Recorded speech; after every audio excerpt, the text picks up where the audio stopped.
का बच्चा दौड़ रहा था। हिरन का बच्चा दौड़ रहा, दौड़ते दौड़ते बकरी के बच्चे से आगे निकल गया। रास्ते में मैना मिला, हिरन के बच्चे ने उसे भी पीछे छोड़ दिया।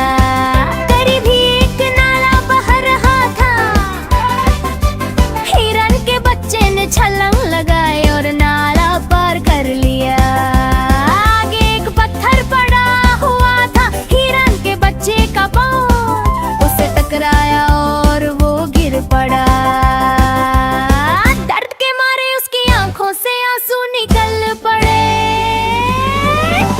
बंदर ने देखा, करीब आकर उसके पांव पर हाथ फेरा। हिरन का बच्चा और जोर से रोने लगा। भालू आया और उसने हिरन के बच्चे को उठाया, लेकिन उसने रोना बंद नहीं किया। इतनी में उसकी अम्मी आ गई, बोली बेटा हम इस गंदे पत्थर की पिटाई करेंगे, तुम चुप हो जाओ। वह बोला मम्मी ऐसा नहीं कीजिएगा, पत्थर भी रोने लगा।